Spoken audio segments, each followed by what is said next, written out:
Welcome back to the Green Beans Go channel. It's your host, me, and today we are going to be looking at the first two games of the Indiana Pacers New York Knicks series.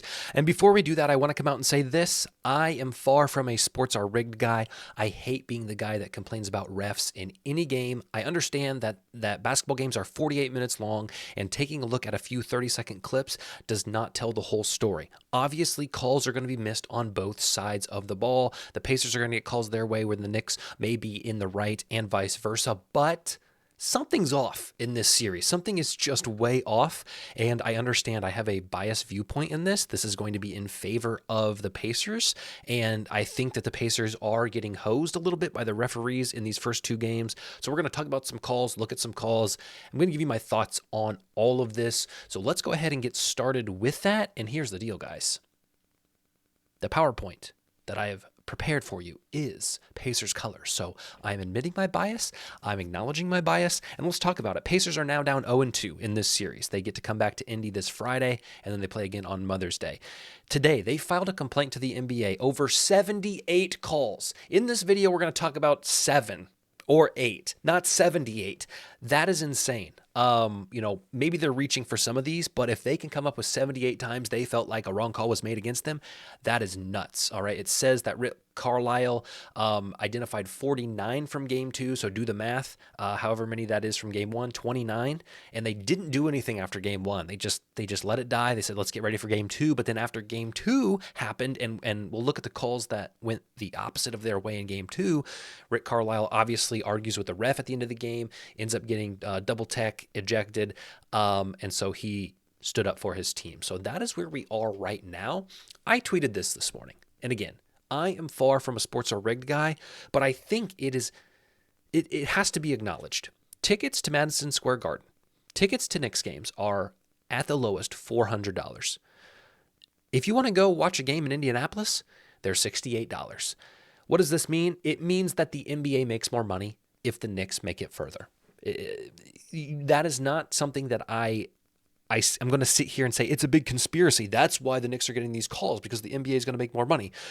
But I'm not saying that doesn't play a role. Now, how do the refs, then we start tying in, the refs have to understand that, and the refs have to maybe be coaxed into promoting a financially more lucrative team over another. It gets to be a tangled web, and I'm not saying that, but I do think this economic statistic is fascinating. So let's take a look at game 1. 8 minutes left. I believe in the game. That could be wrong. No, that is not Donald Trump, although it very much looks like Donald Trump sitting front row. I just now noticed that. This was not called a basket from Halliburton. It was called a shot clock violation. He ends up making this layup. It was not reviewable, I don't believe. And I realize it's a 2-point swing, right? But when you look towards the end of the game and it was knotted, tied for a very long time, like last 3 minutes, very, very close game, 1 or 2 possessions max. Those things matter. So that was what kind of started all of this in game 1. Then we have this. Okay. This was ruled a foul on Brunson. And let's watch that again. That's a foul on Brunson. I mean, I don't understand how the Knicks go on to challenge this, which they do, and win the challenge. Okay. So let's one more time. Body, boom. Body before anything. That is a foul. It doesn't matter that Miles Turner is bigger. It doesn't matter that Jalen Brunson's smaller, and so the contact is marginal. This is a foul. Okay, it affects Miles Turner's ability to shoot the ball, right? So the problem here is what we will see on this post. Okay, so they challenge this. All right, he does get ball. I will not deny that, but he gets body first. Okay. They challenge it, and since their challenge is successful and it's overturned, they keep their challenge. Late in the game, I want to say 30 seconds left, the ball goes out of bounds, and it was out of bounds on the Pacers, okay? But the refs called it out of bounds on the Knicks. The Knicks then challenge it and win the challenge and get the ball back with 30 seconds left in the game, and which they would go on to score. The point is that because of this horrible overturned call on this foul, they got to keep their challenge, and the next time they challenge, it also went in their favor. Now, it was the right call on Nembhard. So, if you want to sit here and play the moral high ground, fine. If you want the game to be called completely fair all the time, regardless of what's happening in the past, fine. But it still went in their favor. Let's take a look at this. This was called a kickball, which is not a reviewable play. 52 seconds left in the game, tie game. I mean, just the most intense, competitive, crucial point in the game. Neesmith, I know this is not the best video, so I apologize. We'll watch it again, and Neesmith hits the ball with his hands. Can't be reviewed. It's called a kickball. Wrong call. Okay? Boom. Okay? He calls it kickball. It was not a kickball. He hit it with his hands. It can't be reviewed. Now, one more thing, and this is super ironic. Watch DiVincenzo at the top, setting the screen for Brunson. Okay? And keep this in mind before we watch the next clip. Watch DiVincenzo. One more time. Feet moving constantly, pushing his body on him, and then he still gets the steal, and it's called a kickball. So we're going to miss a moving screen here, right?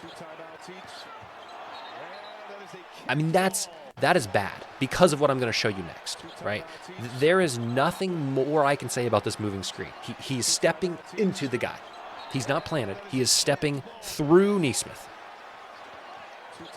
Okay, that's a moving screen. Now, it's also a missed call on the kickball. So 2 problems in 1. Now, this is the best. This is the best part. They miss a moving screen with 50 seconds left on DiVincenzo. They call the wrong kickball. And then on the last possession, okay, the shot clock's off, final 20 seconds of the game. Indiana is down 1 point. Miles Turner comes up to set a screen on DiVincenzo. And he calls an offensive foul. Now, let's watch it again.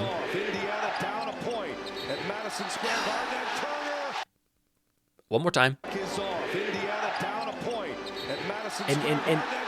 And I can sit here and try to be unbiased. And I can say, was Miles Turner completely and utterly set like a statue 35 feet away from the basket? No.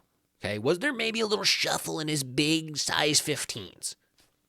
Sure.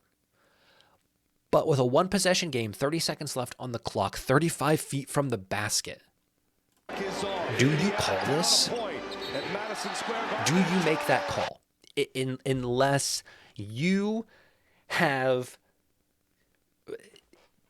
a reason to be rooting for the Knicks, okay? A financial gain, rigged, whatever you want to call it. And I'm not saying that, guys. I understand Knicks fans might watch this video and they may be saying, well, there was calls missed for... I get it.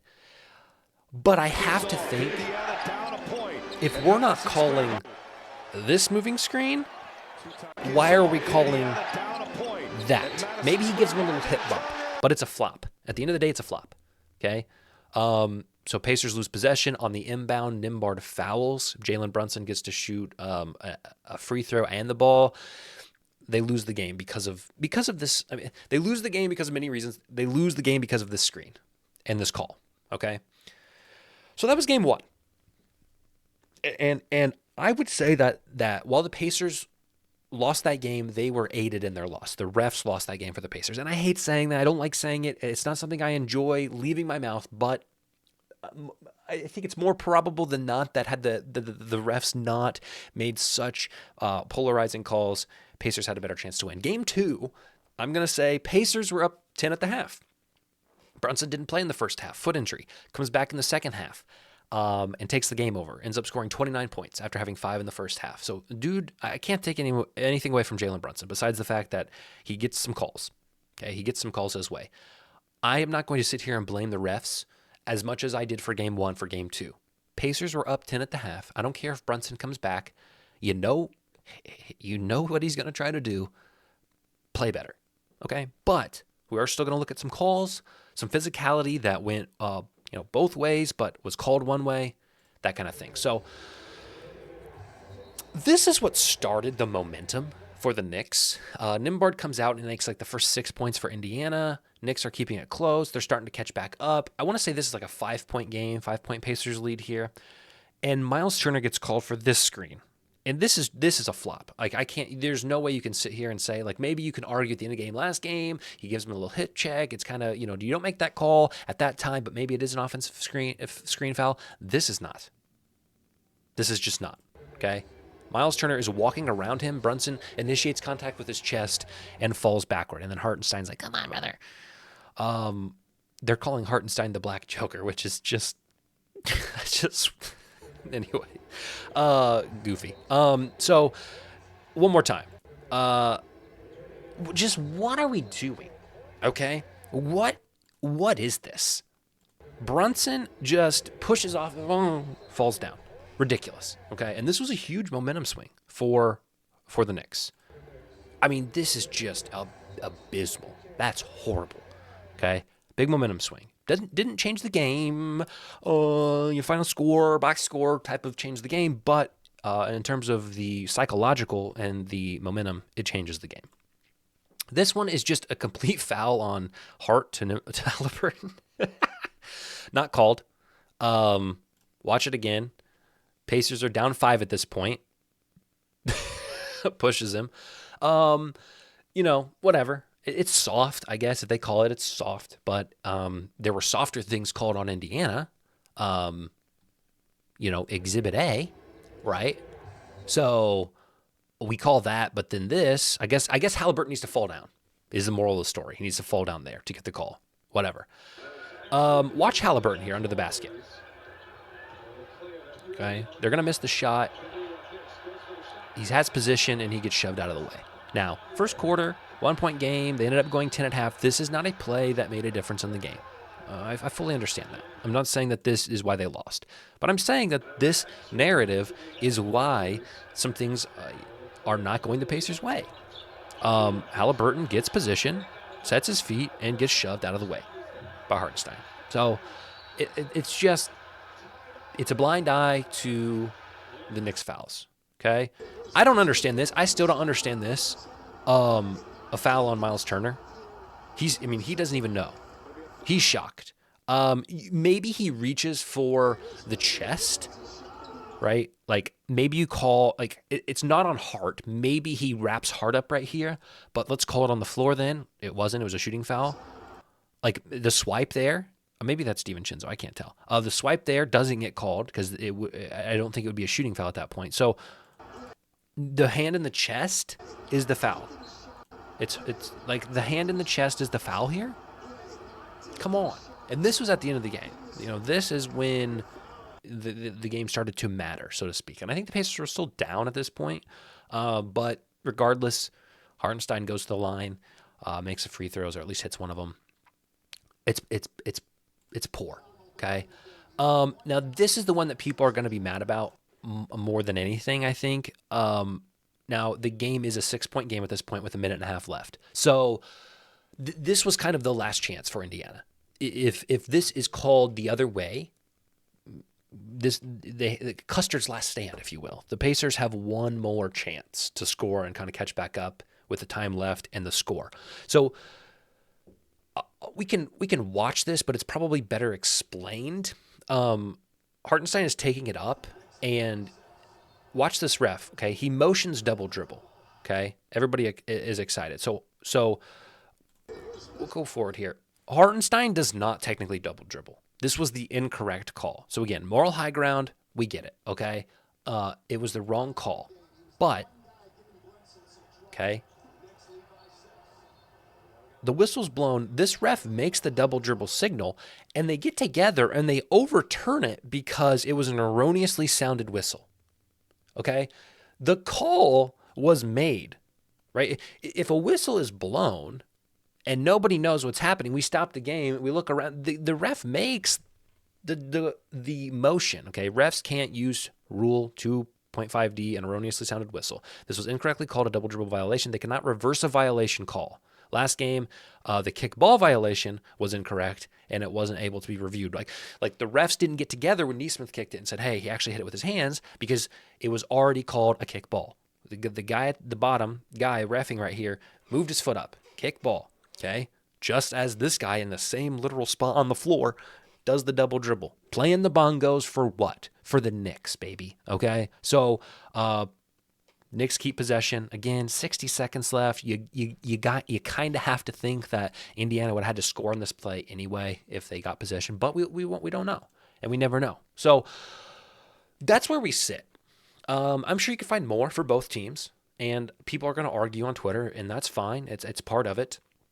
It's part of sports. I get it. I'm interested to see what happens when Indy comes back to Indy. I'm interested to see, because the narrative is now this is what's happening because of the refs. And I have to think, if you are a referee, you can't ignore that. The noise, I mean, unless you're just totally disconnected from the world, and maybe they are, you have to hear, you have to see, you have to be in these rooms, and people are talking and they're saying, guys, we're missing these calls, and they're all going in the Knicks' favor, right? I have to think that in the next two games at Indiana, things turn. Get Tony Brothers back there, man. He must be a Pacers fan. He helped us with the Bucks. I say us. Yes, I like the Pacers, which is part of my bias. Anyway, I got to think Pacers get some calls in the next two games. Otherwise, it's going to give away their position. If the Knicks continue to get calls like this all through the series, it's because they're chasing a bag, I have to imagine. Maybe I start dying on the sports are rigged hill. I don't know. Sports are for profit. That's what I can say. Take care. Hopefully this helps clarify some of the Twitter storms that we've been seeing. And I hope I never have to make another video like this again for Game 3 and 4. Enjoy it this weekend. Happy Mother's Day to all the moms watching this video. What? Nobody's watching this video if they're a mother. Maybe you are. If so, happy Mother's Day. We'll see you next time.